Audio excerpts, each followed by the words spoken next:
falta. Y pues en este caso solamente hablaré de la parte más bioquímica que la parte biológica, ¿ok? Bueno, sí voy a mencionar biología celular y molecular, pero pues ustedes ya vieron los procesos de transcripción y de traducción de, pues como tal, los ácidos nucleicos, ¿no? Y para poder transformarlo en proteínas.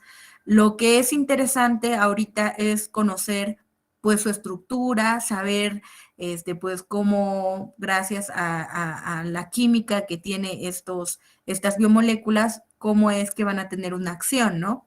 Entonces vamos a ver diferentes cuestiones, veremos desde el papel del ARN, de las fuerzas que intervienen para poder realizar las interacciones de los polinucleótidos, cómo es que puede tener o formar, pues cómo guarda la información genética, ¿no?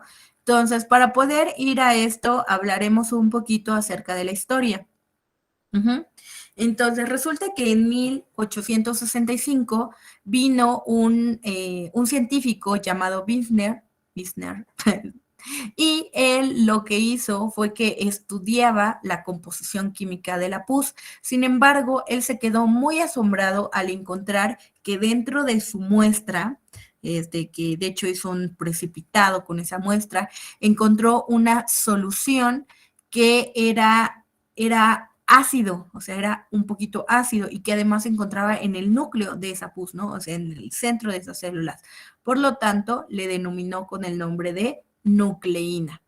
Después de haber encontrado la nucleína, pues él se quedó como impactado y dijo, no, pues, ¿qué puedo hacer? No, o sea, ya sé que existe algo que está dentro de las células y que tiene un carácter ácido, pero no corresponde a una proteína, no corresponde a un azúcar, no corresponde a un orgánulo. ¿Qué es lo que encontré, no? Y entonces siguió buscando a través de otros materiales, pues la búsqueda si tenían también nucleína o no. Entonces, él después utilizó el esperma de salmón y él se dio cuenta que además de tener nuevamente este ácido diluido, que era la nucleína, había también un componente proteico y a este componente proteico le denominó con el nombre de protamina. Cabe destacar que ya después, ahorita como veremos al final prácticamente de esta exposición, que el ADN va a tener que enrollarse en unas proteínas llamadas histonas. Entonces, muy posiblemente lo que encontró Misner en estos experimentos fue más que nada el ADN enrollado en las histonas para poder pues estar en forma de cromosoma, ¿no? Bueno, en este caso la nucleína no es más que el ácido nucleico, que en la actualidad lo conocemos, y de hecho Allman fue el primero en denominarlo con ese nombre.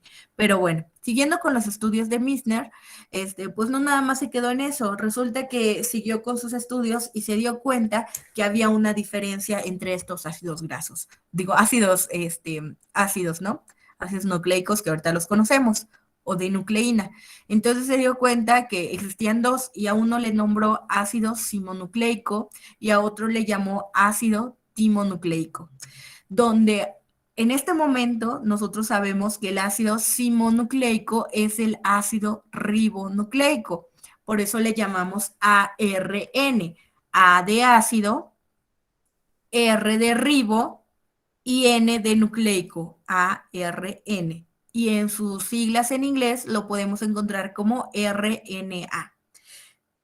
Y en el caso del ácido timonucleico, no es más que el ácido desoxirribonucleico. Y nuevamente por las siglas A de ácido, D de desoxirribo y N de nucleico. Y DNA por sus siglas en inglés. Entonces, prácticamente Misner es el padre de conocer pues la parte de los ácidos nucleicos y de conocer el ADN y el ARN.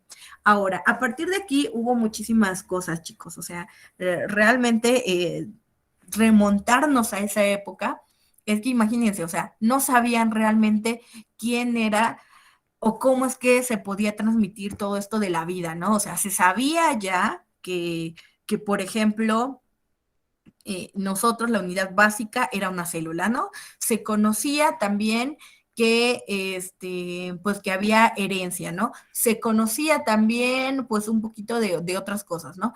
pero realmente decir de las 4 biomoléculas que se conocen, cuál era la que podía dar el origen de la vida, pues era una tarea muy difícil, ¿no? Unos decían que las proteínas eran lo que daban todo lo de la vida, porque las proteínas pueden ser enzima, pueden ser hormonas, pueden ser muchísimas cosas, ¿no? Y eso prácticamente nos forma en todos nuestros organismos, ¿no? En todos nuestros órganos, perdón. En el caso del ARN, unos decían, no, es que el ARN es la máxima autoridad porque el ARN puede traducir a una proteína y el ADN no lo puede hacer, o sea, es una molécula, pero pues no lo puede hacer, ¿no? Y otros decían, no, pero es que tiene que haber algo más, ¿no? Una cantidad menor que decía, no, es el ADN seguramente tiene algo ahí, que es el que tiene la información genética, ¿no? Entonces imagínense todas las cuestiones que había, ¿no? Y ahora, en este caso de Michener, que aunque se ve tan sencillo el experimento, realmente, o sea, ustedes imagínense, ¿no? Que son científicos, que están precipitando algo y que encuentran algo que no corresponde a lo que anteriormente se había visto, ¿no? Y entonces ustedes por primera vez le pueden dar un nombre para poder identificarlo, ¿no? Que ya después se transformó en ácido nucleico, pero pues viene de nucleína, ¿no? Después viene en 1944 el experimento de Avery. Él da prácticamente gracias a este experimento, da una parte de que el ADN es semiconservativo y que además va a transmitir toda la descendencia o que va a transmitir toda su información genética, ¿no? O sea, gracias a él, pues sí, ya empezaron a decir, no, pues como que el ADN tiene algo, ¿no? Tiene algo. Y entonces él lo hizo con neumococos de tipo R. A ver, chicos, los neumococos son bacterias en forma de cocos, o sea, que tienen forma esférica, y alguien me puede recordar cómo se encuentra el ADN en las células procariotas.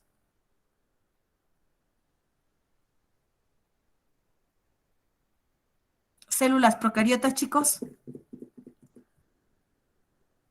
Perdón, profa, ¿qué dijo? ¿Cómo se encuentra el ADN de las células procariotas? Pues está esparcido por toda la célula, ¿no?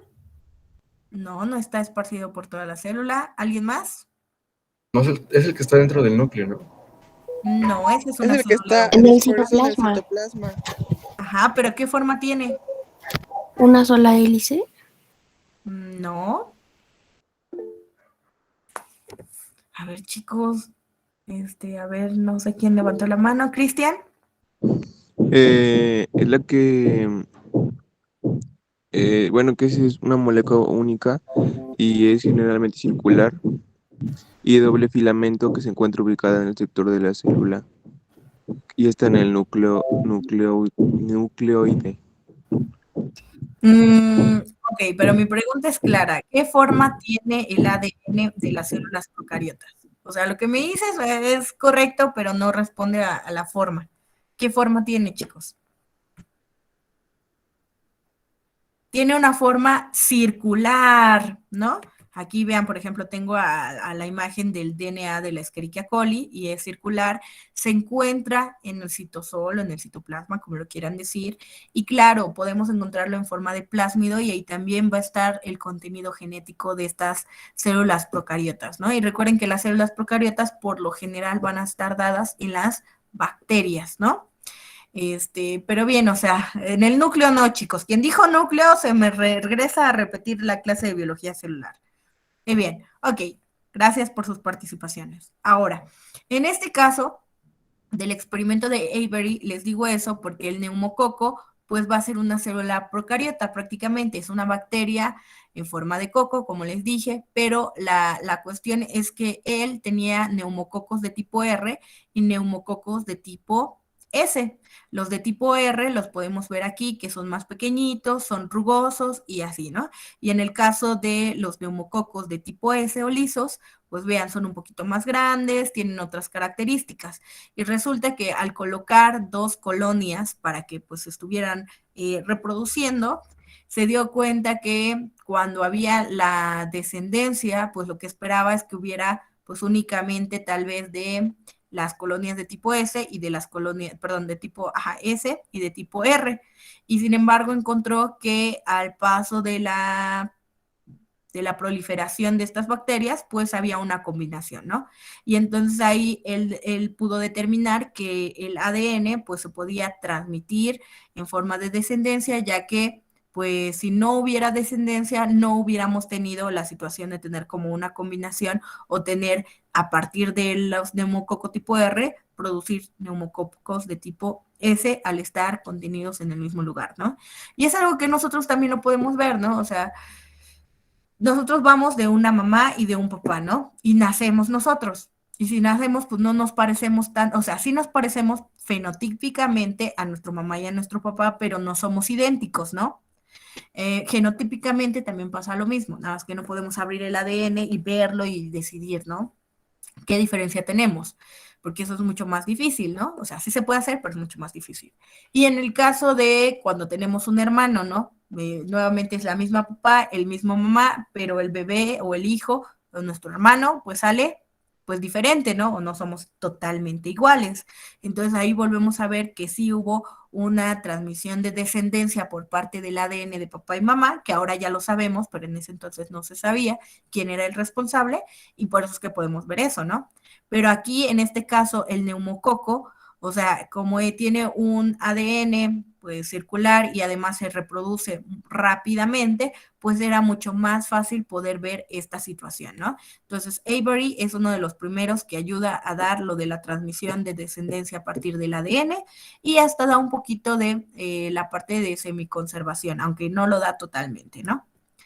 Bueno, pero pues ahorita que ya vimos esto, que pues ya existía un ácido nucleico, que pues tiene transmisión y hereditaria, y pues por lo tanto también lo tenemos en células procariotas en forma de en forma circular, y que además si nosotros estamos hablando de los humanos y hablamos de células progenitoras, por ejemplo un espermatozoide, pues ahí vamos a encontrar el el ADN en forma de cromosoma, ¿no? Y ahí va a estar prácticamente súper compactado para que ahí se mantenga, ¿no? Y pues en este caso, pues debemos de saber entonces qué es un ácido nucleico, qué forma tiene, para qué se utiliza y toda esta situación, ¿no? Y todas las características físicas y químicas del ADN. Entonces les presento por primera vez, o yo creo que ya la vieron en su bachiller, al nucleótido, ¿no? El nucleótido va a estar formado por una base nitrogenada, una pentosa y un grupo fosfato. Ahora, vamos a ver cada una de ellas. En el caso de la base nitrogenada, se le da ese nombre porque si yo solamente tuviera esta estructura es ligeramente alcalina o ligeramente básica, por eso se le llama base. Y además está compuesta de nitrógenos, por eso se le llama base nitrogenada. Y veremos que existen dos tipos, las purinas y las pirimidas. Ahora, en el caso de la pentosa, esas ya las vimos. ¿Alguien me puede decir a qué se refiere una pentosa? Un carbono de 5. Un monosacárido de 5 carbonos, ¿no? Sí, de 5 carbonos, perdón. Exactamente, y lo podemos ver, vean. Y recuerden que a partir del oxígeno contamos hacia la derecha. 1, 2, 3, 4 y 5 carbonos. Por lo tanto, es una pentosa. Aquí la diferencia es si estamos hablando de un ARN o de un ADN, ¿no? Que ahorita veremos qué tipos de pentosas pueden tener. Sin embargo, de manera general, en los dos casos van a ser un monosacárido de 5 carbonos. Y el grupo fosfato, que pues es un grupo fosfato cualquiera, sin embargo, le va a estar dando la acidez a toda la molécula y le va a dar una carga ligeramente, o más bien negativa, ¿no? Por eso se le llama ácido nucleico.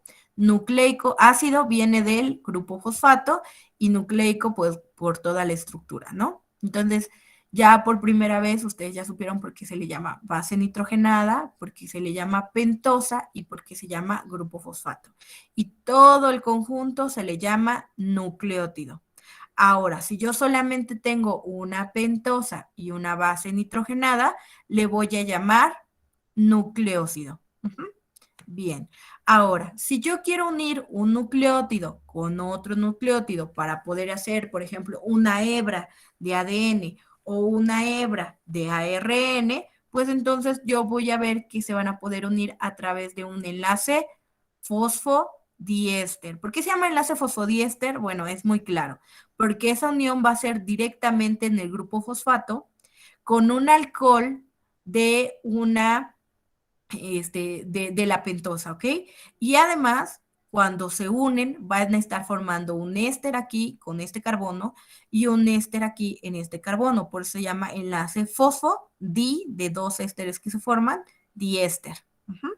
Ahora, vamos a analizar en qué posición se hacen los enlaces fosfodiéster. Imaginemos que este pues, va a ser el primer fosfato que vamos a nombrar. Por lo tanto, contamos de acuerdo a qué número de carbono, en este caso del azúcar o de la pentosa, pues va a estar, ¿no? Entonces volvemos a ver. Carbono 1, carbono 2, carbono 3, carbono 4 y carbono 5. Alguien que me diga, por favor, en qué posición o en qué carbono está unido este grupo fosfato. ¿En qué carbono? 1, 2, 3, 4 o 5. ¿En el carbono 5? En el carbono número 5, perfectamente. Ahora, vamos a ir con otro enlace fosfodiéster. Bueno, aquí es un enlace, también se puede decir fosfodiéster. Aquí, veamos cuando se une con otra, bueno, aquí es solamente un enlace con el grupo fosfato, ¿no?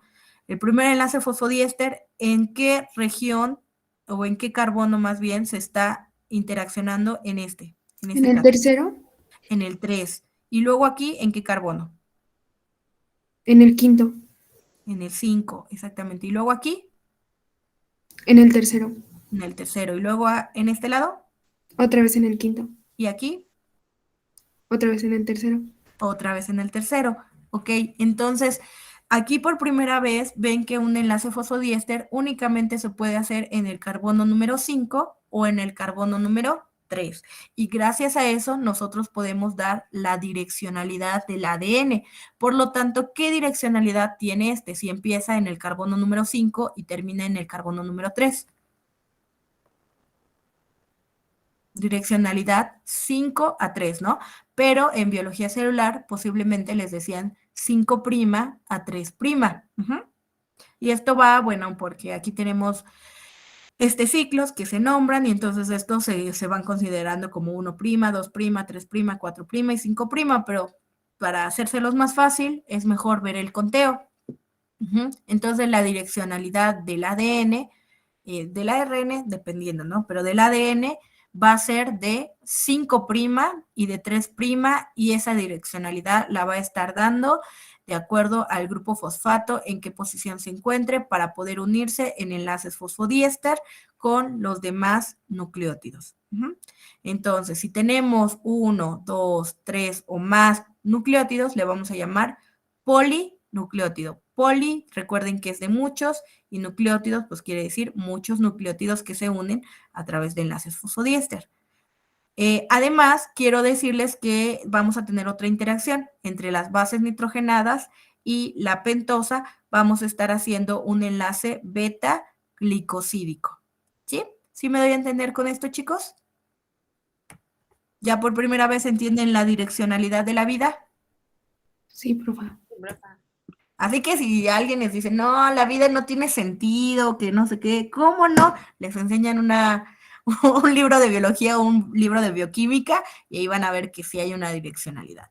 Ok, ahora, de acuerdo a las diferencias de ácidos nucleicos, pues vamos a tener la primera, que sería la diferencia entre las pentosas, ¿no? Entonces, ya habíamos visto esto, ¿no? Las pentosas, cuando hay ARN, vamos a decir que va a tener una ribosa. ¿Y eso qué significa? Que en el carbono número 2 vamos a tener un OH. Y en la ADN, pues vamos a tener el carbono número 2, un hidrógeno, ¿no? Dijimos desoxi porque no va a tener un oxígeno, ¿no? Sin oxígeno. Y va a tener por eso nada más un hidrógeno. Ahora, aparte de esa diferencia, puede ser que ustedes cuando hicieron su búsqueda de información para la tarea, que por cierto ya la leí y que por cierto me di cuenta que no se sabe mi nombre, y que aparte no sé quién, creo que sí fue de este grupo, que no voy a exponerla, pero chicos, si van a poner, aunque no crean, sí leo sus trabajos. Y vi que en sus referencias me querían chamaquear, o sea, en lugar de ponerme referencias bioquímicas, me pusieron de poesía de Paulo Coelho y no sé qué, y yo dije, ¿qué onda, no? O sea, en su escrito sí viene ácidos nucleicos y me pone esas referencias. Dije, bueno, creo que ya tenía sueño esa alumna, pero bueno, sí les tengo que bajar calificación a esas personas, ¿no? ¿Y cómo es posible que ahorita al final de ya el curso no se sepan mi nombre, chicos? Pero bueno, no, ya, no lo tomaré personal. Ok, pero bueno, en fin, lo que les quería decir es que en los libros posiblemente encontraban esta estructura o podían encontrar esta estructura. Y lo único que va a pasar si encuentran esta es que les va a indicar todo lo que vimos ahorita. Vean, les indica la direccionalidad de 5' y que se unió a 3', de 5' a 3', y es más, aquí les ponen el grupo fosfato para que lo sepan, ¿no? Y termina en 3'. Ahora, en lo siguiente que les dice es que en el carbono número 2 tienen un OH. Entonces, si tienen OH, ¿de qué creen que se trate? ¿De un ARN o de un ADN? ARN. De una ARN, exactamente. Y entonces aquí ya les están indicando, vean, grupo fosfato, aquí ya están indicando un poquito la pentosa y además aquí les ponen la base nitrogenada que corresponde. Aquí como es ARN, pues vamos a tener uracilo en lugar de timina. Entonces aquí les indica que la secuencia nucleotídica es adenina, uracilo, citosina y guanina, donde aquí en esta secuencia pues les digo que ya está marcando pues todo esto, ¿no? Grupo fosfato, pentosa y base nitrogenada. Bien, ahora vamos a ir con la siguiente diferencia del ARN y el ADN, que serían las purinas y pirimidas que van a tener dentro de su interior. Ahora, para poder saber eso, pues tenemos que ver qué son, ¿no? Las purinas y pirimidas son las bases nitrogenadas. Las purinas van a ser aquellas moléculas que contengan dentro de su interior 2 ciclos y que en esos ciclos pues vemos que van a tener nitrógenos, ¿no? Se los digo de esa manera más sencilla para que lo comprendan porque obviamente tiene su nombre químico cada una de estas estructuras, ¿ok? Y en el caso de las pirimidas pues vamos a encontrar que solamente tienen un ciclo y contienen 2 nitrógenos y se numeran de acuerdo al nitrógeno más cercano que podamos tener. Por ejemplo, aquí se numera 1, 2, 3, 4, 5, 6, 7, 8, 9, mientras que aquí lo tomamos a partir de este nitrógeno en posición prácticamente para 1, 2, 3, 4, 5 y 6. Ahora, cabe aclarar que estas purinas y pirimidas pues se encuentran en el ADN y en el ARN. Sin embargo, si ustedes son químicos y no que no sean químicos, sino que tal vez les gusta leer mucho y como va avanzando la ciencia, no sé si en algún momento ustedes lean los instructivos de lo que van a estar recomendando y puede ser que en un enjuague bucal descubran una nueva molécula y que resulta que tiene una estructura parecida a esta, ¿no? Entonces a veces le dicen purina nada más esta estructura y ya si tiene otras cosas puede ser que se utilice para otras cosas y no necesariamente estén hablando del ADN o del ARN, ¿no? Pero ustedes como están viendo bioquímica, purinas, ADN o ARN, pirimidas, ADN o ARN, ¿ok?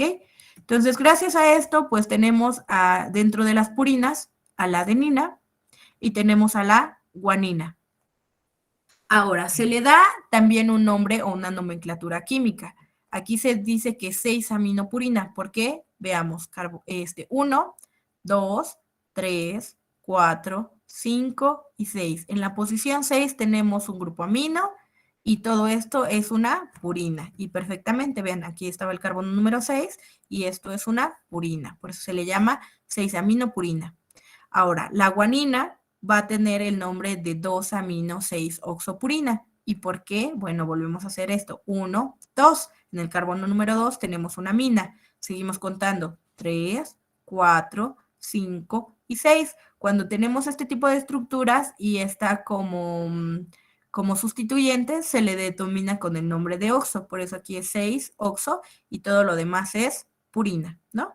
Pero recuerden aquí, por favor, me interesa que recuerden cuáles son las purinas, adenina y guanina.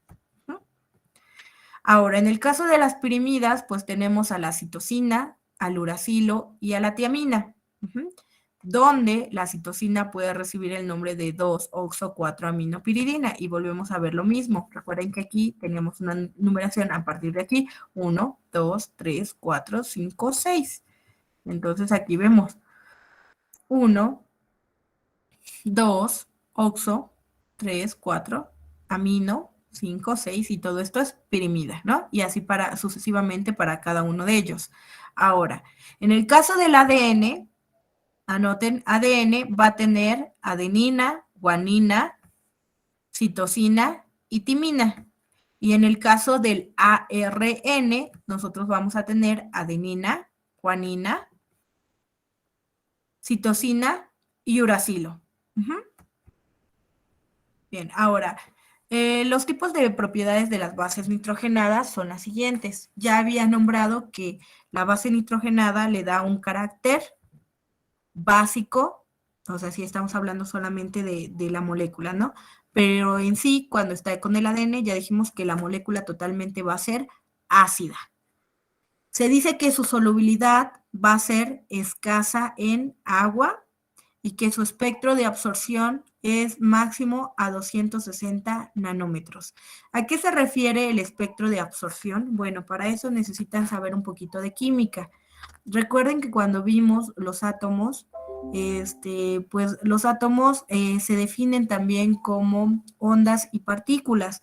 Si lo vemos como la situación de la onda, podemos saber que a través de una luz incidente que pongamos en un material, podemos observar diferentes tipos de ondas que se dividen entre ondas de radio, ondas de microondas, infrarrojo, visible, ultravioleta, rayos X y rayos gamma.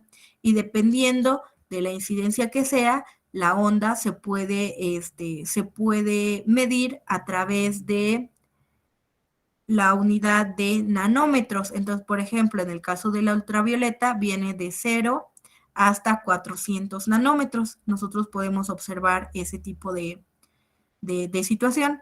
El espectro visible va de 550 a 600, prácticamente 700, 800 nanómetros, infrarrojo más allá de 800 nanómetros y así cada uno de ellos.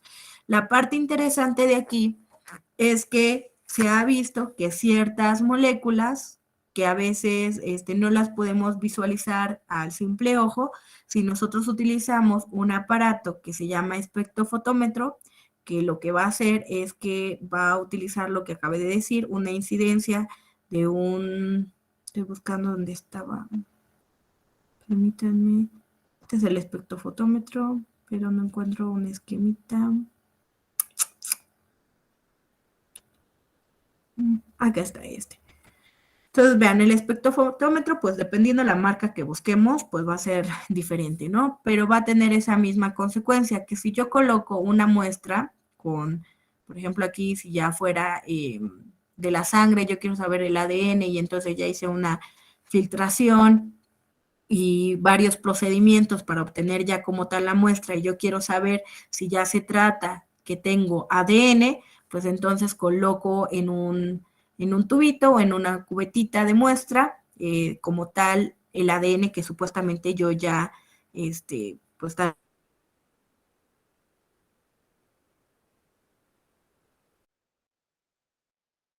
aquí dentro se hace incidir una luz y esta luz al fin de cuentas se va a medir en longitud de onda y el número que me va a estar apareciendo en este aparatito. Ahora, gracias a esa longitud de onda se pueden saber muchas cosas. La primera es que si se trata de esa molécula, en este caso, si yo veo que aquí marca 260 nanómetros, pues yo diré que es ADN. En el caso de que tenga yo todavía proteínas, el espectro de luz y la onda me va a salir de 280 nanómetros y entonces yo ahí veré que no tengo el ADN, sino tengo proteína, ¿no? Y entonces hice algo mal y tengo que volver a repetirlo. Eso es experimentalmente, ¿ok? Y también otra de las cosas que me permite esto es que hay una ecuación denominada con el nombre de ecuación de Lambert-Witt. Y esta es lo que va a estar traduciendo prácticamente lo que yo obtengo a partir de pues el espectrofotómetro. Y hay una grafiquita donde me va a estar midiendo la absorbancia que tuvo el analito a través del tiempo y eso lo puedo estar transformando después, gracias a su ecuación, a la concentración que yo tengo de un analito a través de la luz que se está incidiendo ahí. Entonces yo puedo a través de eso decir que tengo, no sé, 20 miligramos de la solución que puse. Entonces, está muy bonito esto, pero tiene también, además del ADN, puedo medir otras cosas, ¿no? No nada más eso, sino otras partículas que también ya tienen especificado su longitud de onda, ¿no? Entonces, para que un poquito ustedes sepan a qué se refiere, ¿no? Entonces, anoten ahí, el ADN se puede medir en un espectro de absorción de 260 nanómetros, mientras que las proteínas es de 280 nanómetros. Las bases nitrogenadas también van a tener una posibilidad de tener unas formas tautoméricas. Ahorita vamos a ver qué es una forma tautomérica de forma muy general, ¿ok? No voy a irme tanto a la química orgánica, porque si no, nos tardaríamos un poquito más, ¿no?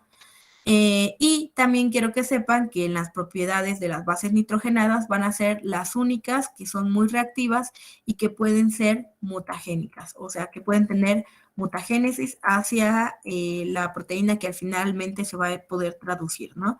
Y pues esto es bien claro, recordemos esto, ¿no? El nucleótido, dijimos que está hecho de una base nitrogenada, de una pentosa y de un grupo fosfato, donde el grupo fosfato y la pentosa siempre se van a mantener constante y lo único que va a estar diferenciándose es la base nitrogenada. Puede ser que aquí yo tenga una guanina, que yo tenga una citosina, que yo tenga una adenina o que yo tenga una timina. Pero si ustedes recuerdan un poquito de su biología celular y molecular, recuerden que la transcripción se hacía en el núcleo, donde transformaban el ADN a ARN. Y una vez que tenían el ARN, se convertía en aminoácidos, pero eso era gracias a, bueno, además del ribosoma, el ARN de transferencia y el ARN mensajero, era porque la información venía en forma de codón. ¿Alguien me puede recordar qué era un codón en biología celular? Codón. Es cuando se forman varias bases nitrogenadas y No. de inicio codones de paro. Ok. Los codones, Es la secuencia de 3, ¿no? ¿3 qué? Nucleótidos. Exactamente. De Son 3 tres nucleótidos. nucleótidos. Cristian, tal vez te estés confundiendo un poquito con base nitrogenada. Lo que pasa es que en los codones van a encontrar siempre tablitas de esta forma, ¿no? Pero, aunque les venga aquí uracilo, uracilo, uracilo, si tienen la definición de que un codón es la unión de 3 nucleótidos, y en este caso van a ser nucleótidos de ARN, porque es el único que puede traducirse, o sea, un ADN no pueden pasarlo a proteína, tiene que pasarse a ARN y luego el ARN a proteína, ¿no? Entonces, el ARN, aquí aunque nada más les diga uracilo, uracilo, uracilo, lo que esta tablita les está diciendo es que tienen 3 nucleótidos, por lo tanto, aunque no se vea el grupo fosfato y no se vea la pentosa, es porque éstas se mantienen constante, lo que va a estar variando es la base nitrogenada. Y entonces, para fines prácticos, pues en lugar de poner todo el nucleótido, solamente ponen la base nitrogenada. Pero tengan por seguro que aquí va a estar presente.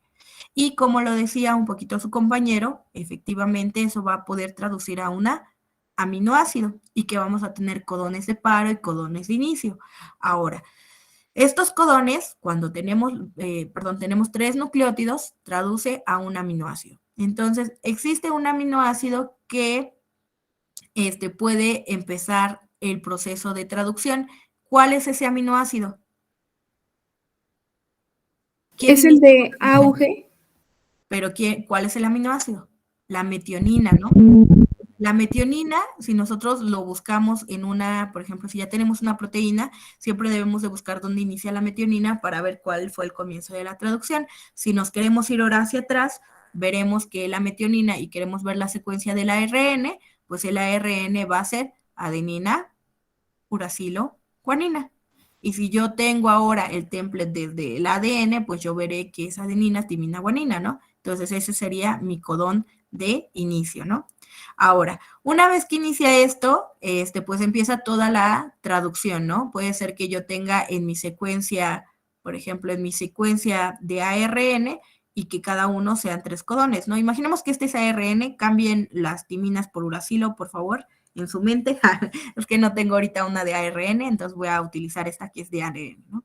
Imaginemos que aquí son uracilo, uracilo, uracilo y obviamente la pentosa está por una ribosa. Entonces, vean, si nosotros unimos, por ejemplo, aquí decimos que es, ya, aquí ya imaginemos que estaba el AUG, que era la metionina, y después empieza uracilo, adenina, uracilo. Entonces, vamos a ver aquí en el codón dónde está uracilo, ¿qué dije? Uracilo, adenina, uracilo, ¿no? Vamos a ver aquí en los codones, ¿dónde está uracila, adenina, uracilo? Uracilo, adenina, uracilo. Entonces yo veo que si pasa esto por el ribosoma, se va a transformar en tirosina, ¿sí?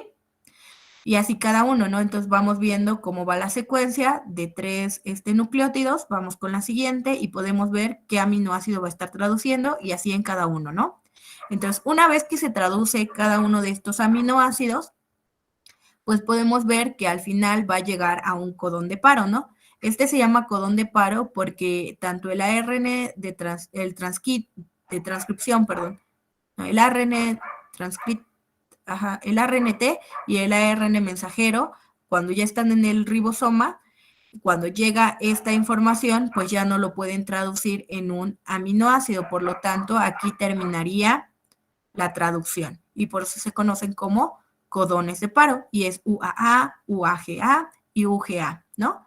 Y además, ahorita, pues ya que vimos todo esto, pues podemos entender por qué una base nitrogenada, pues va a ser la única que va a tener un poder mutagénico, porque como ya les dije, el grupo fosfato y la pentosa se mantienen constante, ¿no?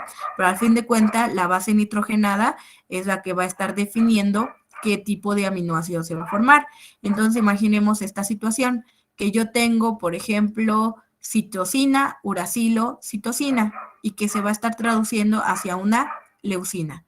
Antes de eso, quiero aclarar que también les mencionaban un poquito que los codones son degenerados y eso se refiere a que varios codones pueden estar sintetizando un mismo aminoácido, ¿no? Por ejemplo, aquí citosina, uracilo, uracilo, que ya saben que tiene todo, grupo fosfato y cada una de ellas, y que se va a estar formando una leucina. O citosina, uracilo, adenina, va a formar una leucina, o citosina, uracilo, guanina, va a estar formando una leucina, ¿no? Pero ¿qué pasa? Vean, por ejemplo, aquí tengo citosina, uracilo, citosina, y que aquí yo en lugar de uracilo tuviera otra citosina. ¿Qué aminoácido me estaría ahora codificando?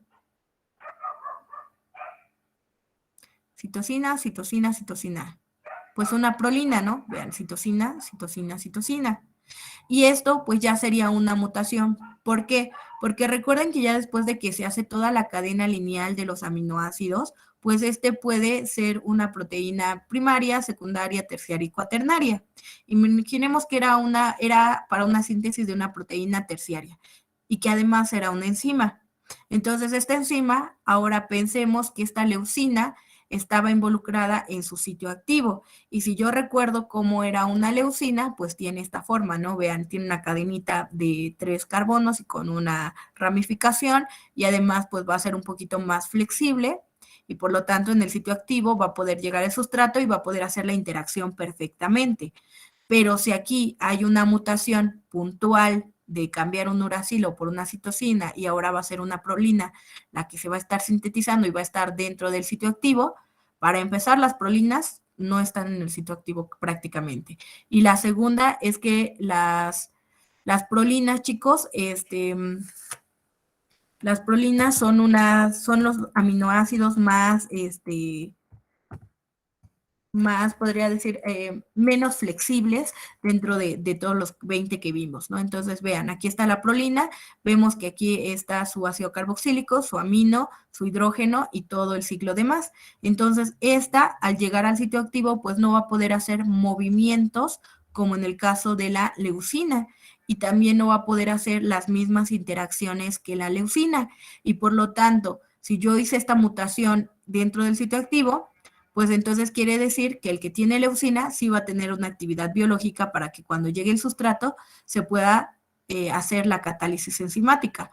Pero si hubo una mutación y hay una prolina, pues no va a haber actividad biológica. Y eso es lo que a veces pasa dentro de nuestro cuerpo cuando decimos es que existe el polimorfismo genético. Eso se refiere que dentro de nuestros genes hubo una secuenciación diferente a la de los demás que pudo haber hecho que el codón, un nucleótido se haya cambiado y por lo tanto la traducción hacia un aminoácido haya sido diferente y por lo tanto pues no tengamos la misma actividad, ¿no? ¿Sí me doy a entender con esto, chicos? ¿Ven un poquito más la importancia de la combinación de biología celular con bioquímica? ¿Poquito, poquito? Sí, profe. ¿Sí? Entonces, bueno, y aquí hay muchísimas cosas. De hecho, me hubiera encantado si hubiéramos tenido más tiempo de que hiciéramos, por ejemplo, la combinación, porque yo sé hacerlo de forma in sílico, o sea, por programas de computadora, de a partir, por ejemplo, de información de ADN, transformarla en ARN y después transformarla en una proteína y luego modelar una proteína. Pero eso es para los que quieren una maestría en biología celular y molecular. En su caso, pues no hay ningún problema, ¿no? Pero pues ahí ya ustedes vieron la implicación. Entonces, como ustedes ya vieron, solamente las bases nitrogenadas son las que van a poder dar una mutación genética al intercambiar, ya viéndolo en la traducción, un cambio de aminoácidos. La otra cosa que les dije que les iba a explicar es que estas bases nitrogenadas, ya sean purinas o pirimidas, van a tener la forma o van a poder tener una forma tautomérica. ¿Qué se refiere a tautomería? Bueno, esta es la capacidad que tienen ciertas moléculas de estar con un grupo funcional de grupo cetona y transformarse en un grupo alcohol. Solamente eso. Y podemos observarlo aquí. Por ejemplo, hay una timina y en su forma original y vemos que tiene, vean, doble enlace con oxígeno y aquí estaría un poquito aquí diríamos que esta es la amida y entonces esta sería la cetona. Y esta cetona, pues al haber agua en el medio y todo esto y aparte por los dobles enlaces intermoleculares que tiene, más que nada es eso, puede permitir que se forme un alcohol en esta posición y que además este alcohol vuelva a regresar a ser cetona o la cetona vuelva a ser alcohol y así exclusivamente. Y esto les digo que es dado por los dobles enlaces. Vean, por ejemplo, aquí teníamos solamente un enlace y aquí en este caso teníamos un hidrógeno. Entonces, a veces esos hidrógenos pueden donar sus electrones para formar un doble enlace aquí, pero si se forma un doble enlace aquí ya no podría tener, por el carbono que ya no puede tener 5 enlaces, se transfiere o se transloca el electrón y por lo tanto se queda susceptible y aquí puede venir este hidrógeno, atacar de nuevo y formarse el alcohol, ¿no? Pero de forma general, repito, una forma tautomérica es cuando tenemos una forma ceto, que sería con un grupo cetona, y que se puede formar en una forma de enol, que es cuando tenemos un alcohol, y que esto es reversible, o sea, podemos tenerlo en cualquier forma.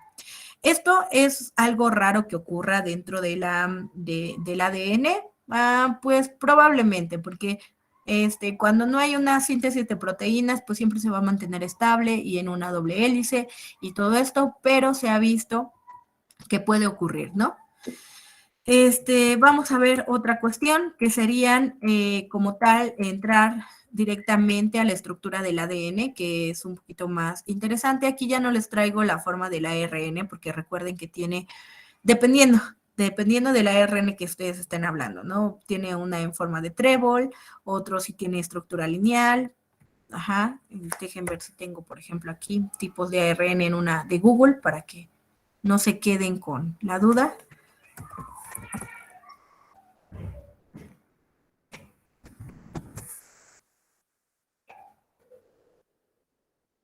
Aquí están, vean. Por ejemplo, el ARN mensajero, pues es una sola hebra y es de cadena lineal y eso se requiere porque necesita entrar al ribosoma y para que se vaya haciendo la traducción. En el caso de pues el caso del ARN de transferencia tiene forma de trébol y esto es bien importante porque aquí justamente es donde se va a estar activando en el ARN de transferencia el aminoácido cuando se va a unir en uno de los sitios del ribosoma donde se contiene ARN ribosomático y entonces si tenemos los tres podemos hacer la situación de traducción, ¿no? Y hay una cosa muy padre que me llevaría como una hora explicándoles, pero pues aquí podemos ver las diferentes formas, ¿no? Y el ARN mensajero, recuerden que puede ser de una sola hebra, o sea, monocatenario, pero también en otro tipo de organismos, por ejemplo, los virus, podemos tener ARN monocatenario y bicatenario. Bicatenario quiere decir que contiene 2 hebras de polinucleótidos. Bien, entonces vamos a ver las estructuras del ADN, nada más. Quiero decirles que el ADN se va a estar dividiendo en su estructura primaria, estructura secundaria y estructura terciaria o de orden superior. Como ya dije, el ADN pues va a ser cadenas de polinucleótidos. Estos polinucleótidos están hechos de nucleótidos, de pentosas, bases y fosfatos, y por lo tanto nosotros podemos ver aquí en la molécula qué bioelementos pues los va a estar constituyendo. A ver, chicos, ¿alguien me puede decir qué bioelementos ven aquí en la molécula del nucleótido? Biomoléculas, ¿cuáles?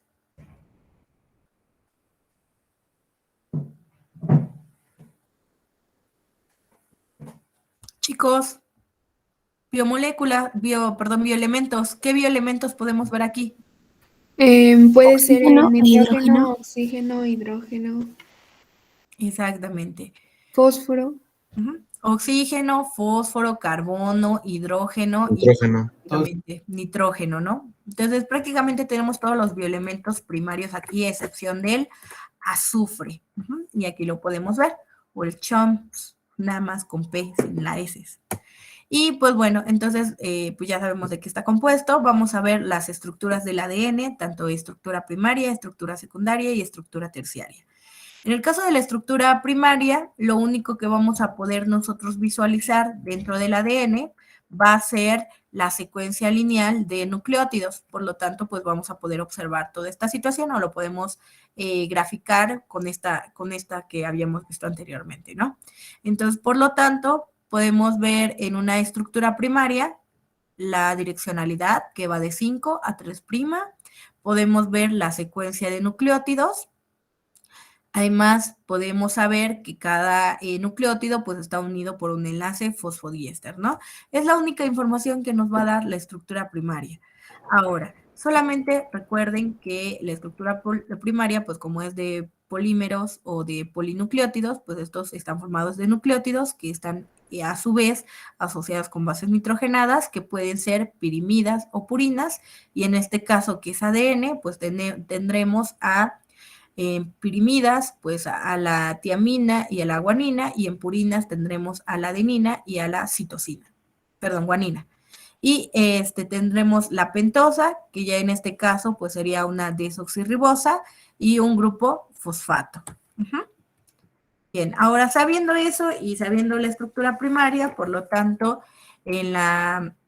aquí en esta imagen que les mostraba, pues nos muestra una estructura primaria del ADN, ¿no? Aunque aquí ya les dije que no nos ponen 5 a 3', es porque nosotros ya lo sabemos, ¿no? Entonces aquí indica 5', 3', que son nucleótidos unidos cada uno, pero ya les dije que para simplificar esto, y como es la única cosa variable, solamente ponemos la base nitrogenada, y entonces podemos ver aquí, pues, toda la secuencia nucleotídica.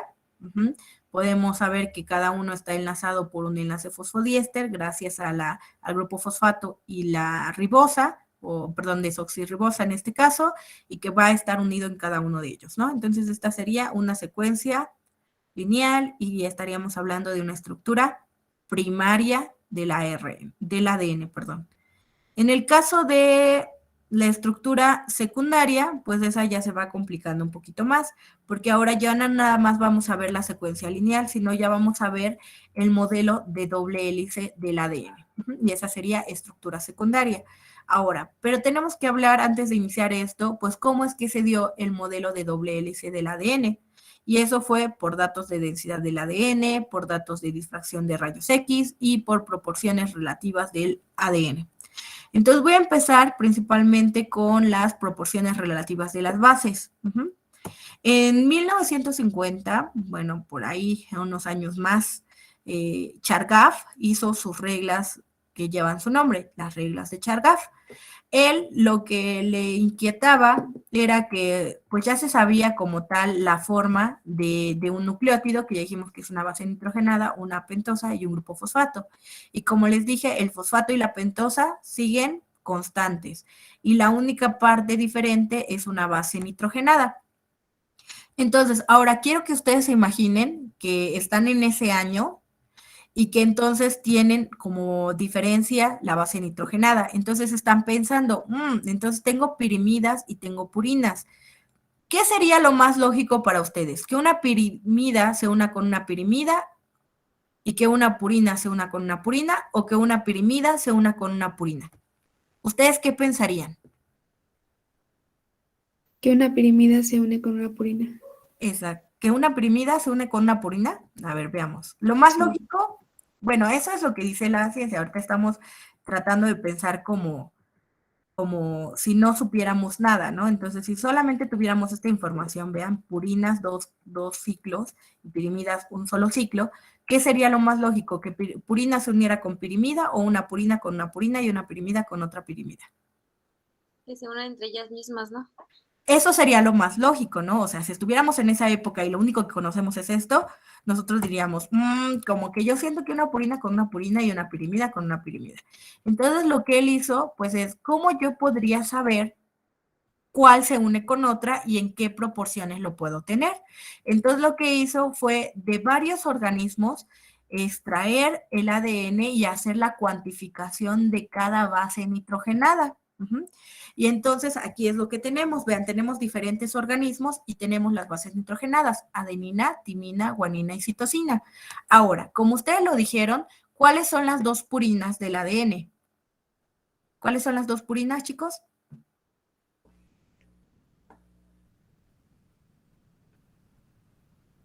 La adenina y la guanina.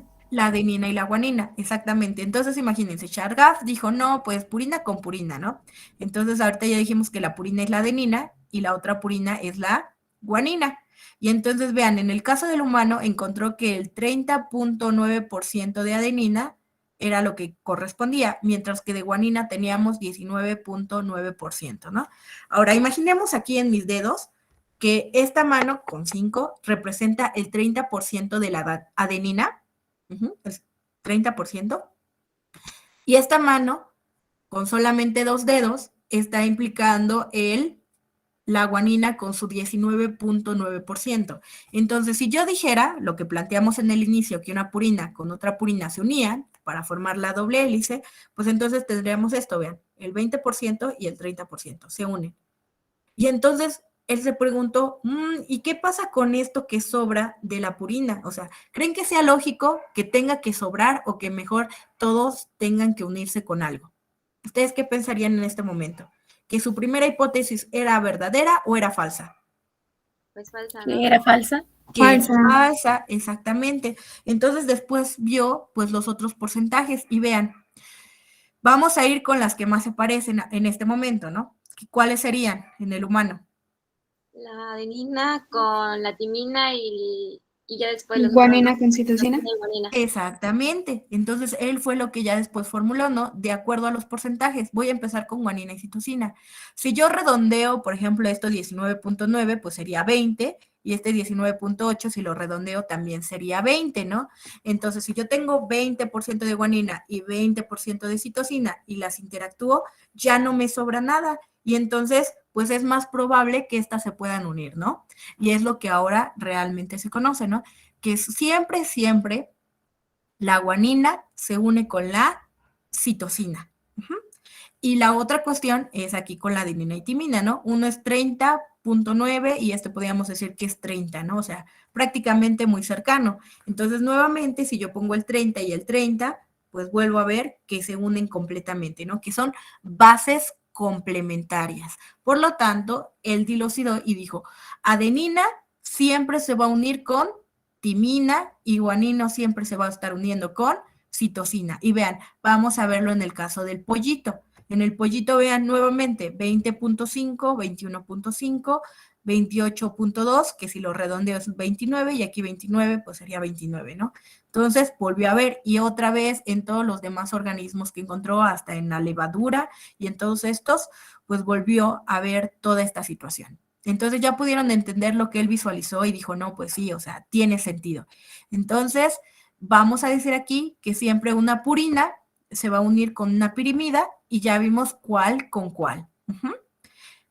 Y otra cosa que él pudo observar fue lo siguiente. que si yo digo entonces que, por ejemplo, aquí era 20% y 20%, entonces yo puedo decir que si encuentro la concentración de guanina, pues esta guanina siempre va a ser la misma concentración que la citosina. Y que esta adenina, si yo ya me da flojera hacer toda la cuantificación y ya vi que prácticamente es lo mismo, entonces si solamente cuantifico la adenina, tengo el porcentaje de la timina. ¿Sí me doy a entender con esto, chicos? Sí, profa. Ahora, otra cosa que vamos a ver antes de todo lo demás, de toda la historia, es que ustedes vean esta situación. Entonces, gracias a Chargaff, como les dije, se pudo encontrar que la adenina se une con la timina y que la citosina se une con la guanina. Ahora, hay otra diferencia, que la adenina y la timina únicamente, vean, pueden hacer 1 y 2 enlaces de hidrógeno. Vean aquí otra vez, timina y adenina, 1 y 2. Mientras que la citosina con la guanina, o la guanina con citosina, que puede ser viceversa, va a estar haciendo 1, 2 y 3 enlaces de hidrógeno, ¿sí? Entonces, ustedes por lógica, recuerden que si tengo mayor número de enlaces de hidrógeno, quiere decir que esa molécula pues va a ser un poquito más estable y que va a requerir más energía para que se pueda romper esta doble hélice, ¿sí? Es lógico. Entonces, en base a eso, chicos, ¿ustedes qué opinan? Si yo tengo, o resulta que aquí hice mi cuantificación y encontré que tengo mayor proporción de citosina con guanina que de timina con adenina, entonces yo estaría diciendo que es más estable y que tiene mayor y que necesita mayor energía para poder romperse, o que tiene menor estabilidad y que además va a tener, se requiere menor energía para poder romperlo. ¿Ustedes qué opinan, chicos? Mayor estabilidad. Mayor Y mayor estabilidad energía. y va a requerir mayor energía. Ok, exactamente. Y eso es bien importante, por ejemplo, para los que hacen parte experimental de biología celular y molecular. Si ellos, por ejemplo, quieren saber si un ADN como tal, de qué está constituido y necesitan solamente una sola hebra, pues entonces, o por ejemplo un PCR a veces necesitamos conocer el número de ciclos y la temperatura adecuada, y eso va a estar dado de acuerdo a su concentración de citosinas y guaninas que se tengan dentro de la estructura del ADN que quieren estudiar. Y ya vieron, solo va a ser en base a los puentes de hidrógeno y esa será la temperatura óptima. Obviamente hay ecuaciones para poder saberlo, pero pues, pues es algo que ya ven, o sea, solamente por algo tan sencillo se puede conocer más cosas y se utilizan de manera cotidiana en la ciencia en estos momentos. Bien, ahora, ya que se vio todo eso gracias a Chargaff, que ya vieron que sí fue muchísima información, vino otra personita, bueno, dos personitas, Rosalind Franklin y Maurice Wilkins. Ellos hacen la primera fotografía del ADN, perdón. Y esto fue en bases de difracción de rayos X. Ahora, a mí me impresiona porque aunque ustedes aquí vean una foto toda viejita, blanco y negro, y digan, ay, profesora, ¿cómo le va a emocionar esto? Pues imagínense estar en esa época y que solamente conocían, pues sí tiene un nucleótido, o sea, tiene una base nitrogenada, tiene un grupo fosfato que le da la acidez y todo esto, pero pues solamente tienen esa información y en su cabeza todavía no tienen cómo es que su estructura, así como, por ejemplo, cuando les dicen, ¿los extraterrestres existen o no existen, no? Y en las películas, pues ven una película y puede ser que les salga de una forma un extraterrestre, de otra forma otro y de diferentes formas, ¿no? Pero en su cabeza, si yo les digo extraterrestre, tienen mínimo unas 5 opciones, ¿no? Ya por decir muy poquitas, ¿no? Y entonces imagínense que ahorita salen en el patio o salen a la calle y ven por primera vez un extraterrestre y es tal vez nada de lo que ustedes se imaginaban.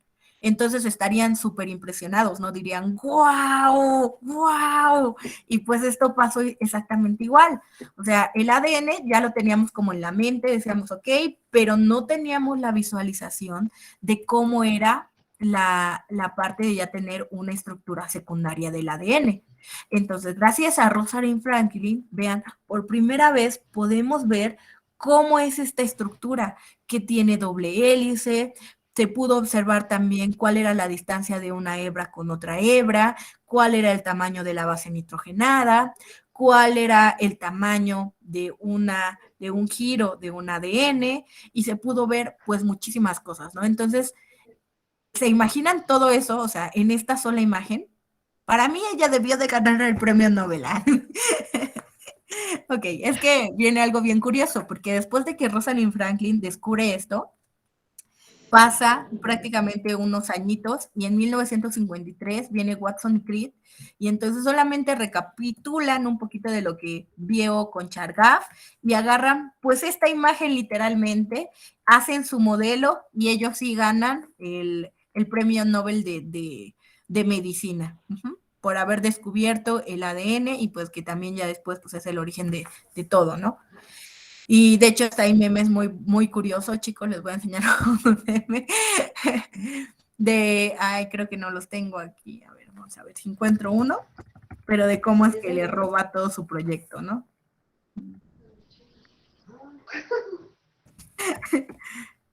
Y bueno, para que se puedan reír un poquito ñoñamente, chicos, todo, recuerden que todo también es más divertido cuando le entienden, como ahorita que ya ustedes se imaginaron como los científicos y pues así, ¿no? Entonces vean, por ejemplo aquí, descubrimiento del ADN, Rosalind Franklin, y luego Watson y Crick se llevan el premio. Ay, perdón, es que es muy gracioso. A ver, aquí tiene que haber otro. Ah, sí, aquí vean. Francis Crick, James Watson y Rosalind Franklin, donde no sale en la foto de los descubridores del ADN.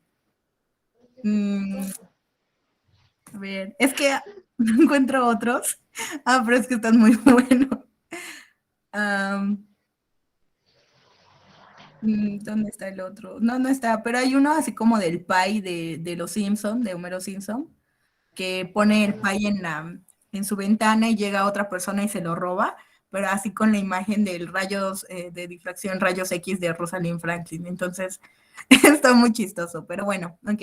Ahí ustedes piénsenlo mañana en la noche y digan, no, pues no sé. Y ahorita que les enseñe el modelo de Watson y Crick, me van a decir si realmente se le ocurrió de la nada o realmente robó información, ¿no? No es que la haya robado, o sea, él ya simplificó como tal todo lo que ya se venía diciendo.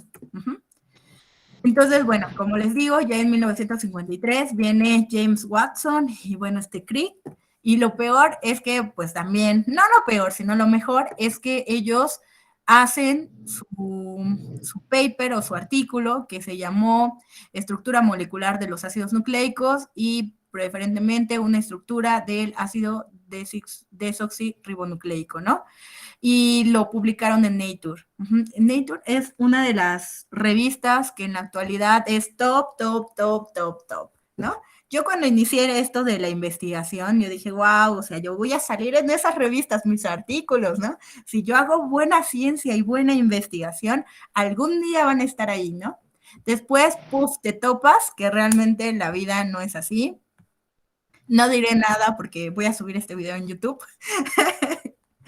Pero las revistas a veces no nada más ven un buen trabajo, sino a veces tienes que dar un dinero para que ellos puedan revisar tu artículo y decidir si se puede publicar o no. O sea, tú tienes que pagarle a la revista. Segundo, es que pues estas revistas a veces no ven, aunque tu trabajo sea súper bueno, si eres de una universidad que no es reconocida o que así, pues difícilmente te lo van a aceptar. O sea, tienes que ser de una universidad prestigiosa y pues ahí podríamos decir un poquito palancas, aunque no lo diré. Y también, y pues ya el tercero es que sea realmente un buen artículo, ¿no? Y yo creo que eso es lo que ahorita ha degradado a muchas revistas de divulgación científica, que pues a veces ya no revisan como tal, sino ya nada más sacan publicaciones, y no se sabe pues realmente ver cuáles sí son buenas de publicar y cuáles no, ¿no? Aunque a veces yo siento que también todo es bueno publicarlo, ¿no? Porque si no se publica, también pienso que errores como muy grandes que ya está cerca de llegar a lo que requieres, también deberían de ser publicados. Y les digo por qué. Porque todas las personas a veces cuando llevan una misma línea de investigación, a veces llegan a un mismo punto.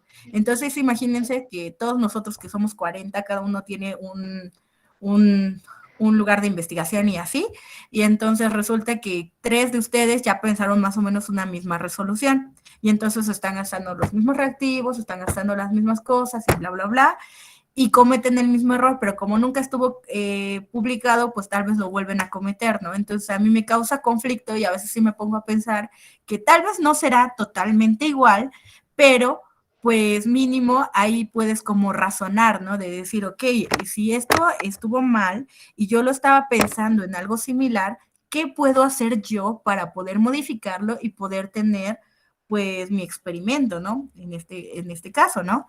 Y bueno, esos más problemas de científicos que mejor le voy a parar y vamos a seguir con el ADN. Perdón, me fui.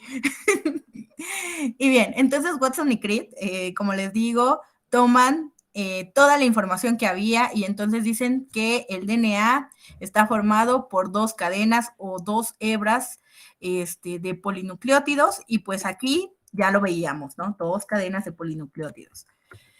Decía que se disponen en sentidos opuestos o antiparalelos, bueno, pues ahí no sé la verdad cómo fue, y que es bicatenario porque pues tiene 2 hebras, cosas que ya se veían. Además, pudo observar que había interacciones débiles que estaban dadas por puentes de hidrógenos y por interacciones hidrofóbicas y Van der Waals. Recuerden que puentes de hidrógenos no lo digan, es mejor decir enlace de hidrógeno. Lo siento, es que a veces vengo de la vieja escuela y lo decían puente de hidrógeno, no, puente de hidrógeno. Pero la verdad la forma correcta es decir enlace de hidrógeno. Y pues aquí lo podemos ver. Bueno, ahí no se ve tanto, pero aquí sí se puede ver. Vean. Los enlaces de hidrógeno siempre se van a dar entre en una base nitrogenada y otra base nitrogenada.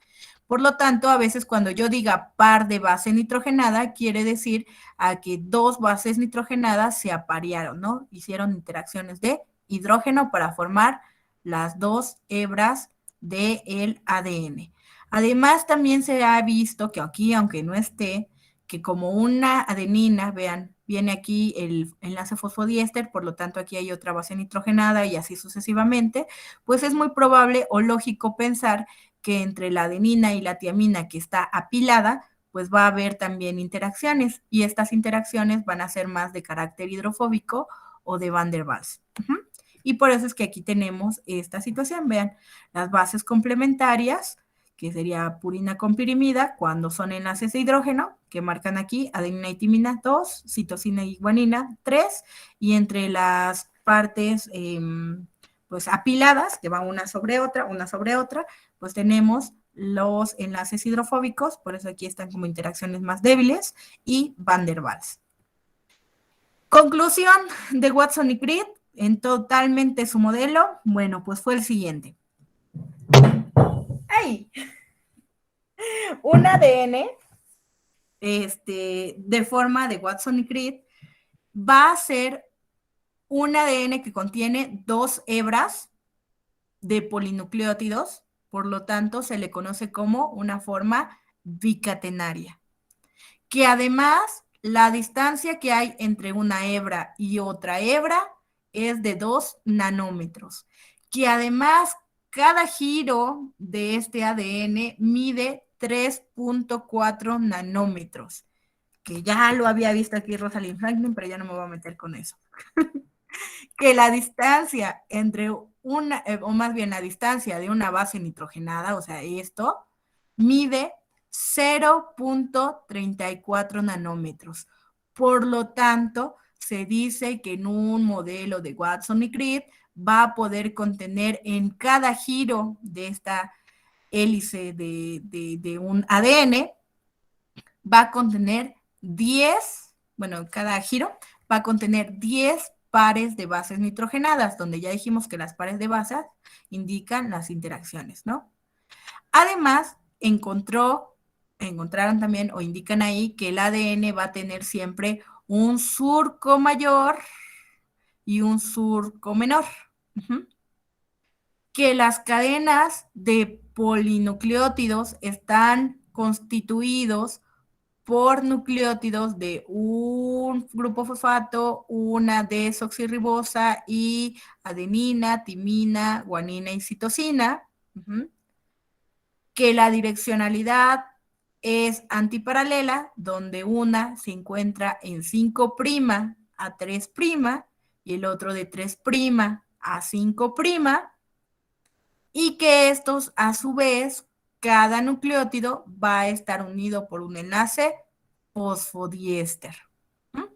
¿Alguna duda acerca del modelo de Watson y Crick?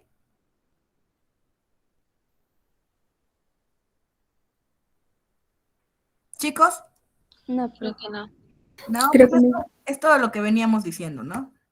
Y bueno, pues aquí nuevamente fuerzas que pueden intervenir. Ya les dije que por apilamiento van a ser por staking, que sería la parte de enlaces Van der Waals e hidrofóbicos, y puentes de hidrógeno o enlaces de hidrógeno por la complementariedad de cada base nitrogenada para hacer el par de base, ¿no? Bien. Aquí tenemos el staking, que sería el apilamiento, que les digo que aquí sería si yo tengo mis dos hélices que ya se están formando así de dos hebras y que tenemos surco mayor, surco menor y todas las distancias.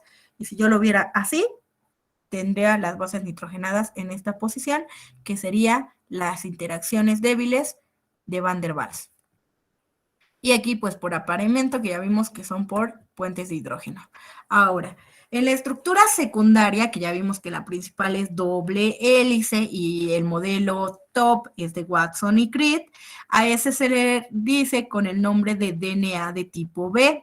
Sin embargo, se han encontrado que existen polimorfismos del DNA y por lo tanto nosotros podemos tener un DNA de tipo A, un DNA o ADN de tipo Z, y ahorita veremos qué significa.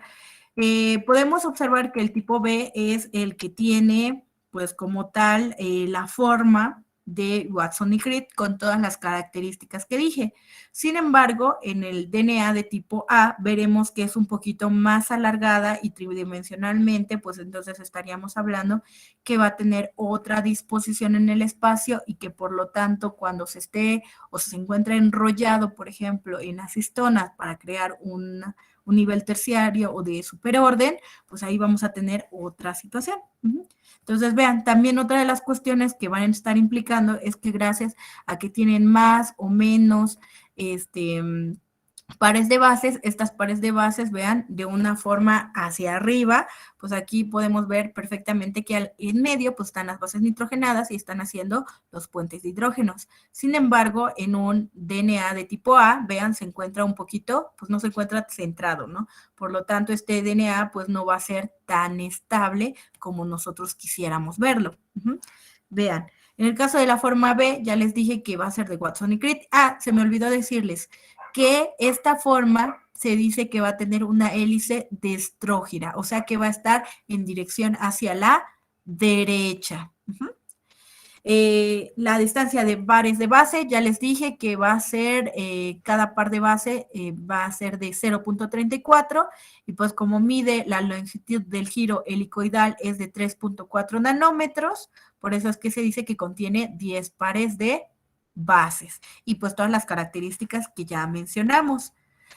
Y pues ya les dije, este es el de Watson y Crick, que en 1962 se ganaron el Premio Nobel de Medicina al descubrir la estructura de la molécula de ADN. Next. En el caso de la forma de tipo A, como les dije, va a ser más alargada. Y este alargamiento, pues también vimos que va a permitir que las bases nitrogenadas no se encuentren en la misma disposición unidas. Y se dice que va a contener 11 pares de bases y por lo tanto la distancia en cada giro, como aquí lo veíamos, cada giro helicoidal va a ser de 2.53 nanómetros y además, vean, va a ir hacia un lado, hacia el lado derecho, ¿no? Va a estar girando la hélice en forma destrógira.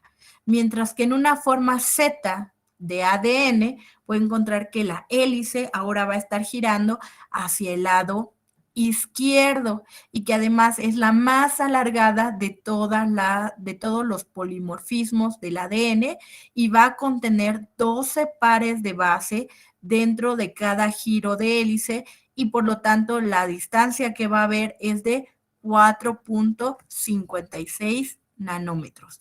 ¿Esto para qué sirve? Bueno, pues va a estar caracterizando, ya les dije, pues la estabilidad del ADN, va a estar dando también pues cuestiones negativas y pues depende también en qué organismo pues se pueda encontrar, ¿no? Y eso es por el caso de la estructura secundaria. En el caso de la estructura terciaria o de orden superior, pues aquí vamos a tener a los cromosomas, ¿ok? En el caso de los cromosomas, pues se sabe muy bien que van a estar dados por la cromatina, que es un complejo de nucleoproteínas, cuyo plegamiento y compactación, pues puede producir a los cromosomas metafásicos, ¿ok? Ahora, dentro del núcleo que tenemos nosotros, el ADN, podemos tener diferentes tipos de proteínas. Proteínas que van a ser de unión al ADN, que serían estructurales, y que por lo tanto ahí vamos a tener principalmente a las histonas.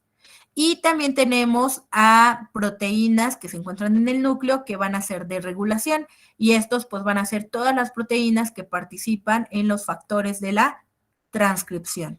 Ahora, yo no me voy a ir con los factores de transcripción porque no voy a darles transcripción. Lo que sí les voy a dar es cómo se genera una estructura terciaria del ADN a partir de una estructura secundaria.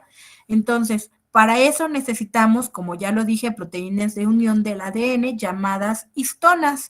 Estas histonas son proteínas básicas. Se conocen como proteínas básicas porque dentro de su estructura, en su mayoría, tienen aminoácidos básicos o también conocidos como aminoácidos polares con carga positiva. Por ejemplo, la lisina es un aminoácido con carga positiva y se ha encontrado en una alta concentración en estas proteínas. La arginina también era, o es más bien, un aminoácido con carga positiva y también se ha encontrado altamente constituyendo o altamente constituye a estas proteínas llamadas histonas. Además, estas histonas van a tener entre 11 y 23 kilodaltos en su masa molecular y además estas histonas no nada más tenemos una, sino tenemos 8 histonas dentro de esta estructura, denominadas como H1, H2A, H2B, H3 y H4. Y aquí las podemos observar, H1, H2A, H2B, H3 y H4. Y lo único que van a hacer estas histonas es que vean, como aquí lo podemos ver, viene la cadena o la estructura secundaria que es la doble hélice y se va a estar envolviendo a través de estas histonas. Y además, bueno, antes de pasar a la imagen que estábamos viendo, me falta decir que estas secuencias de histonas se han encontrado altamente conservadas, ¿ok? Entonces vamos a ver qué es lo que sucede aquí. Para que se pueda compactar el ADN, pues la doble hélice, como ya les dije, se va a estar enrollando en cada una de las histonas. Cuando se enrolla en cada una de las histonas, ahora a esta estructura, junto con el ADN, se le denomina nucleosoma. En un nucleosoma nosotros podemos tener cerca de 146 pares de base y entre cada nucleosoma vamos a tener aquí ADN, que va a ser el ADN ligador y que se dice que podemos tener aquí hasta 60 pares de base. Y además aquí en color azulito pues vemos el H1, que es la histona H1, que después va a permitir que se haga la unión de otra estructura. Y pues también se sabe que la distancia de estos nucleosomas o de estas, pues sí, nucleosomas va a ser de 10 nanómetros. Y pues vamos a ver qué es lo que pasa. Entonces, nuevamente aquí tenemos la histona con todo el ADN ya envuelto de 146 pares de bases y que además, pues como les dije, vamos a tener distancias, vean, de 60 pares de bases junto con las histonas, ¿no? Y que el diámetro es de 10 nanómetros. Ahora, si yo uno, y se le llama octámero de histonas porque van a ser 8 histonas las que estén constituyendo, 2, 4, 6, 8. Y por lo tanto, vean, si yo tengo una histona y esta histona a su vez se va envolviendo con otras 6 histonas, ahora se le va a llamar solenoide. Entonces, un solenoide es aquella estructura que se forma a partir de 6 nucleosomas. Ujú. Y un nucleosoma es aquel que está formado por 146 pares de bases y un octámero de histonas. Ujú. Ahora, ¿qué es lo que después ocurre? Aquí ya está una imagen, pues, que nos puede enseñar un poquito más qué es lo que está pasando, ¿no? Entonces, vean, tenemos la estructura secundaria de una doble hélice de un ADN y que este ADN está en el núcleo, por lo tanto va a haber histonas. Este se va a estar envolviendo y se forma el nucleosoma. Estos nucleosomas tienen estas 60 pares de bases con las histonas H1 que permiten que se puedan formar nucleosomas. Estas nucleosomas a su vez se pueden seguir envolviendo o compactando y por lo tanto, perdón, estos nucleosomas se compactan en 6 nucleosomas, bueno, perdón, la unión de 6 nucleosomas nos da un solenoide y se dice que va a formar una fibra de 30 nanómetros y ahora este solenoide se va a envolver y envolver y envolver y envolver y envolver, porque ya nada más van a ser puros selenoides y se van a estar haciendo como fibras, así, todo, y se va a seguir compactando y después pues nosotros vamos a tener como tal un cromosoma compactado. Entonces aquí vamos a tener toda una serie de solenoides que si yo ahora me voy de otro lado contrario, o sea, por ejemplo, si yo tengo aquí un espermatozoide que tiene cromosomas y que yo quiero saber este cromosoma, qué información tiene genéticamente, pues se tendría que hacer la conversión, ¿no? De poder desarrollar todo el ADN que está en forma de selenoide, que está en forma de nucleosoma y que está en forma, pues ya como tal, de ADN. Y ahí yo podría saber la información genética que contiene un cromosoma. Entonces, como pueden ver, la compactación, por eso se le llama de orden superior, porque va a tener muchísima información genética un solo cromosoma. Ahora, si por ejemplo yo tomara solamente este cromosoma, pues va a tener, recuerden que son 2 pares de cromosoma, aquí se le dice que la parte chatita o más pequeñita se le conoce como la parte P y la parte más larga como la parte Q. ¿Por qué les digo esto? Porque si ustedes leen un artículo, en ocasiones dice, en el cromosoma 3, en la región P1.4, pues ustedes dicen, ¿qué es eso, no? Pues solamente les está indicando en qué cromosoma se encontró la información y en qué parte, si fue en la parte P o en la parte Q, y el número pues les indica de acuerdo a la franja donde hay esa información. Por ejemplo, aquí en la 3 nosotros tenemos genes que afectan la función ovárica y que evitan la baja estatura y los estigmas del síndrome de Turner. Me voy a otra, por ejemplo, aquí en la región P, en la región prácticamente 24-25, tengo a la SOX3, que es una proteína que se utiliza para varias funciones. No les voy a decir porque son muchísimas funciones, pero también pues está en contacto con algunos procesos del sistema nervioso central. Y pues así podemos ver, por ejemplo, aquí en la región P del cromosoma, no dice aquí qué cromosoma es, pero pues me dice aquí, por ejemplo, que en la parte 3, pues tengo que se puede desarrollar el síndrome de Kallmann, ¿no? Y esto es bien interesante porque era lo que yo les decía la otra vez en la diabetes mellitus, que esa puede transmitirse genéticamente, pero aunque sea genéticamente, unos lo pueden desarrollar y otros no. Ahora, ¿cómo lo van a desarrollar? Pues imaginemos que aquí está la parte de la diabetes que ya se dio hacia una persona, ¿no? Hacia el hijo se heredó. Y entonces resulta que si tiene factores predisponentes, pues eso es lo que va a ocasionar que la información genética que venía aquí, pues se mande a que se tenga que transcribir, o sea, primero que se libere en forma de ADN, que se transcriba en ARN y después que se haga pues toda la cuestión de las proteínas y así, y por lo tanto, pues ya se tenga como tal la enfermedad. Y fue a partir de la información genética que tenía un cromosoma. Entonces, vean, la verdad toda la información que hay aquí es vasta, chicos, y yo creo que lo vamos a dejar hasta aquí. Ya lo único que me faltaba darles era la desnaturalización del ADN, pero bueno, eso no creo que lo utilicen ustedes en su carrera, y la parte del superenrollamiento, que esto es más para las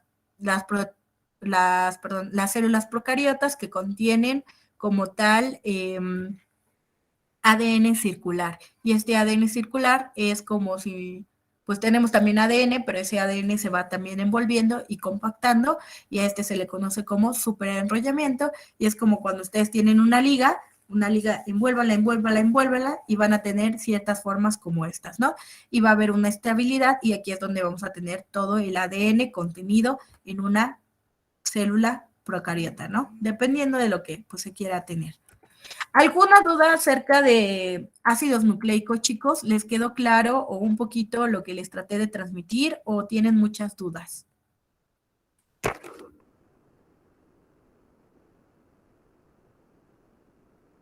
Yo creo que sí quedó claro. Yo creo que sí. Bueno, para mí sí. Para mí, igual. De todas maneras va a estar el video, ya voy a